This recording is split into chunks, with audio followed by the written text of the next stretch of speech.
धन धन सतगुरु तेरा ही आसरा, साईं जी ने दिखाया रास्ता, खोई हुई भैंस मिल गई। सन 1960 से पहले की बात है।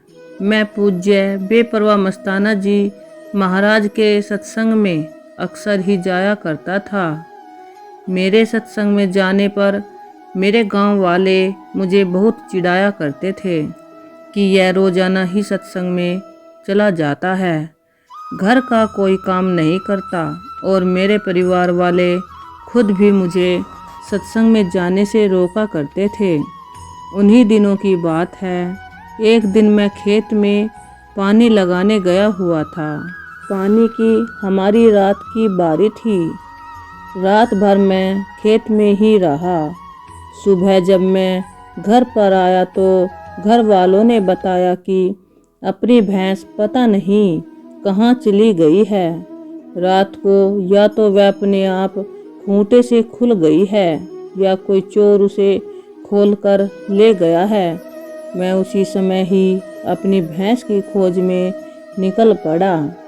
मैंने आसपास के खेतों में तथा साथ लगते 2-4 गांव में भी दौड़ धूप की, लेकिन भैंस का कहीं भी खुरा खोज सुराग नहीं मिला। आखिर यही बात सामने आई कि भैंस को तो रात के अंधेरे में कोई चोर खोल कर ले गया है।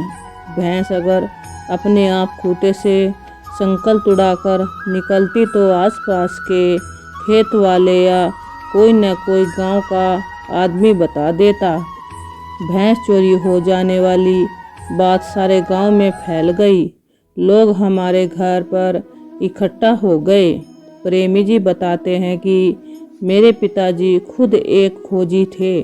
उसने उसी समय अपने एक और खोजी साथी बापू गुरमेज सिंह को भी बुला लिया, जो कि उनका ही चेला था। इस प्रकार उन्होंने भैंस की पैड़ की खोज पैड़ का पीछा करना शुरू कर दिया। इधर हमारे घर पर इकट्ठी लोगों में पूरे गांव में तरह तरह की चर्चाएं चलने लगी। कोई भैंस चोरी होने की बात कह रहा था, कोई मेरे सरसा जाने पर किंतु परंतु कर रहा था। उनमें एक आदमी थोड़ा मेरे नज़दीक आकर कहने लगा, तू हर रोज सच्चा सौदा जाता है, अब कह सच्चे सौदे वाले बाबा को वो तेरी भैंस ढूंढ कर दें। तरह तरह की बातें, यानी जितने मुंह उतनी बातें कि मेरे कान पक गए। उनके ताने आदि सुन सुनकर भैंस खो जाने का मुझे इतना दुख नहीं था जितना उन लोगों द्वारा मेरे डेरा सच्चा सौदा के नाम पर दिए गए तानों को सुनकर हो रहा था। बाथरूम जाने के बहाने उन लोगों की भीड़ मैंने अपने आप को अलग कर लिया। एकांत में होकर मैंने जय बेपरवाह जी के पवित्र चरण कमलों में बड़े ही दुखी मन से अर्ज की, ए दया के सागर सर्व सामर्थ सतगुरु जी, आप जी की महान रूहानी हस्ती से ये बेखबर ईर्ष्यालु लोग डेरा सच्चा सौदा के नाम पर और आप जी के नाम पर ऐसे ताने देते हैं, ऐसे टोंट कसते हैं कि मेरे से सहन नहीं हो पाता। दयालु दातार जी, आप जी रहमत बख्शो, मेरी भैंस को ढूंढ कर दे दो। आप जी की ही काल का मुंह बंद कर सकते हो, वरना ये लोग ताने दे देकर मेरा जीना हराम कर देंगे। मेरे अंतर हृदय में बार बार यही अर्ज विनती थी। साथ में पूरे जोर शोर से सुमिरन चल रहा था। अभी थोड़ी ही देर हुई थी कि अंतर्यामी सतगुरु दीनदयाल साईं जी ने मुझे अंदर से ख्याल दिया, जिसमें प्यारे साईं जी ने मुझे आदेश फरमाया कि चरणदास पुत्र, तू एक व्यापारी बन जा और अपने पास के शहर में भैंसों के नोहरे में भैंस खरीदने के बहाने चला जा और वहां जाकर ऊंची आवाज़ में बोलना कि किसी ने भैंस बेचनी है। भैंस तेरी आवाज़ सुनकर बोल पड़ेगी, तब तू जाकर अपनी भैंस को पहचान लेना। उधर मेरे पिताजी व उनका चेला खोजी पैड़ों का पीछा करते हुए अब वो हर शहर तक तो पहुंच गए। अब आगे सड़क या पक्की गलियां आदि होने के कारण पैड का पता न चले कि किस गली मोहल्ले में लेकर गए हैं। इधर मैं भी भैंसों के व्यापारी के रूप में जहाँ जहाँ भैंसों के नोरे थे, एक एक के पास जाकर ऊंची ऊंची आवाज़ में आवाज़ लगाऊं कि किसी ने भैंस बेचनी है।